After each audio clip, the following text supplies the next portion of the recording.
Saudi അറേബ്യയും തുർക്കിയും പാകിസ്ഥാനും അംഗങ്ങളായ ത്രിരാഷ്ട്ര പ്രതിരോധ സഖ്യത്തെക്കുറിച്ച് തങ്ങൾക്ക് ആശങ്കകളില്ലെന്ന് ഇറാൻ. കഴിഞ്ഞ വെള്ളിയാഴ്ചയായിരുന്നു സൗദിയും തുർക്കിയും പാകിസ്ഥാനും പ്രതിരോധ സഹകരണത്തിനായുള്ള മക്ക പ്രതിരോധ കരാറിൽ ഒപ്പുവെച്ചത്. ഈ കരാർ ഇറാനെതിരെ ഉപയോഗിക്കപ്പെടുമോ എന്ന് ആശങ്കപ്പെടാൻ ഒരു കാരണവും കാണുന്നില്ലെന്ന് ഇറാൻ വിദേശകാര്യ മന്ത്രാലയ വക്താവ് ഇസ്മയിൽ ബക്കായി പറഞ്ഞു. ത്രിരാഷ്ട്ര കരാർ യുഎസിനോടുള്ള കാഴ്ചപ്പാടിൽ ഒരു മാറ്റം കാണിക്കുന്നുണ്ടെന്ന് ബക്കായി പറഞ്ഞു. സുരക്ഷ സംബന്ധിച്ച പ്രാദേശിക സമീപനത്തിലും ആ കരാർ ഒരു മാറ്റം കാണിക്കുന്നുണ്ടെന്നും ബക്കായി അഭിപ്രായപ്പെട്ടു. പുറത്തുള്ള ശക്തികൾക്ക് പകരം രാജ്യങ്ങളുടെ സ്വന്തം ശേഷിയെ കൂടുതലായി ആശ്രയിക്കുന്ന തരത്തിലുള്ള ഒരു മാറ്റത്തെ പ്രതിനിധീകരിക്കുന്നതാണ് കരാറെന്നും ബക്കായി ചൂണ്ടിക്കാട്ടി. മേഖലയുടെ ഭൗമരാഷ്ട്രീയത്തെയും ചരിത്രപരവുമായ യാഥാർത്ഥ്യങ്ങളെ അടിസ്ഥാനമാക്കുന്നതും ശത്രുക്കളെയും ഭീഷണികളെയും കൃത്യമായി തിരിച്ചറിയുന്നതുമായ പദ്ധതികൾക്ക് സുരക്ഷ ശക്തിപ്പെടുത്താനും സയനിസ്റ്റ് ശത്രുവും സഖ്യകക്ഷികളും നടത്തുന്ന ഉപദ്രവങ്ങളും അസ്ഥിരതയും തടയാനും സാധിക്കുമെന്ന് ബക്കായി കൂട്ടിച്ചേർത്തു. സൗദി, തുർക്കി, പാകിസ്ഥാൻ പ്രതിരോധ സഖ്യം ഇറാനെ ലക്ഷ്യം വെച്ചുള്ളതാണെന്ന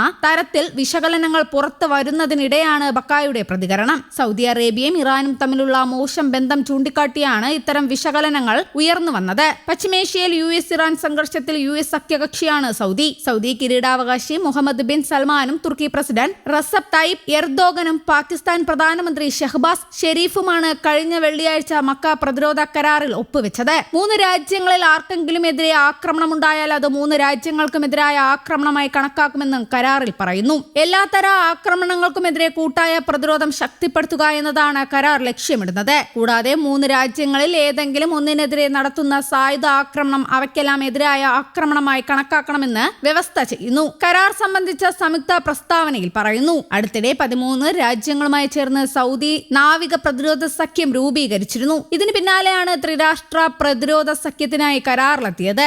അറബ് ലോകത്തെ ഏക G20 രാജ്യമാണ് സൗദിയുമായി പ്രതിരോധ സഖ്യത്തിലെത്തുന്ന തുർക്കി നാറ്റോ അംഗരാജ്യവും പാകിസ്ഥാന് ആണവായുധ ശേഖരമുള്ള രാജ്യവുമാണ്. തുർക്കിയും പാകിസ്ഥാനും ആയുധ നിർമ്മാണത്തിലും കയറ്റുമതിയിലും മുന്നേറ്റം രേഖപ്പെടുത്തുകയും ചെയ്യുന്നതായാണ് കണക്കുകൾ വ്യക്തമാക്കുന്നത്. കഴിഞ്ഞ മാസം അവസാനമായിരുന്നു സൗദി 13 രാജ്യങ്ങളുമായി നാവിക പ്രതിരോധ സഖ്യത്തിലെത്തിയത്. തുർക്കി, Kuwait, Bahrain, Qatar, Jordan, Egypt, Pakistan, Djibouti, Somalia, Bangladesh, Yemen, Sudan, Comoros എന്നീ രാജ്യങ്ങൾ സൗദിക്കൊപ്പമായിരുന്നു സൗദി നാവിക സഖ്യം രൂപീകരിച്ചത്. ചെങ്കടലിലെ ബാബൽ മന്ദബിലെ കപ്പൽ ഗതാഗതത്തിന് യമനിലെ ഹൂതികൾ ഫീസ് ചുമത്തിയേക്കുമെന്ന റിപ്പോർട്ടുകൾക്കിടെയായിരുന്നു അന്ന് സൗദി നാവിക സഖ്യ രൂപീകരണം. അതേസമയം സമാധാന ചർച്ചകളുടെ ഭാഗമായി ഇറാനിൽ നിന്ന് വൻതുക നഷ്ടപരിഹാരം ആവശ്യപ്പെടുമെന്നാണ് ട്രംപ് വ്യക്തമാക്കിയിരിക്കുന്നത്. പതിറ്റാണ്ടുകളായി ഇറാന്റെ പിന്തുണയോടെ നടക്കുന്നുവെന്ന് ആരോപിക്കപ്പെടുന്ന ആക്രമണങ്ങളും അതിക്രമങ്ങളും ചൂണ്ടിക്കാണിച്ചാണ് അമേരിക്കയുടെ ഈ അപ്രതീക്ഷിതവും കടുപ്പമേറിയതുമായ നീക്കം. ഇരു രാജ്യങ്ങളും തമ്മിലുള്ള ഭാവി ചർച്ചകളിൽ ഈ വിഷയം പ്രധാന അജണ്ടയായി ഉൾപ്പെടുത്തുമെന്നും അദ്ദേഹം വ്യക്തമാക്കിയിട്ടുണ്ട്.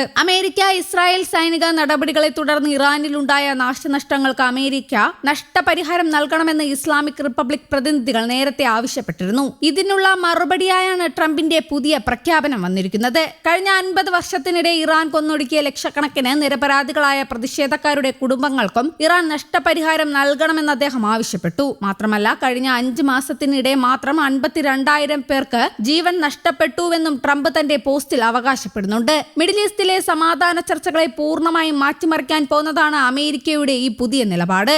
News desk, Kerala Kaumudi.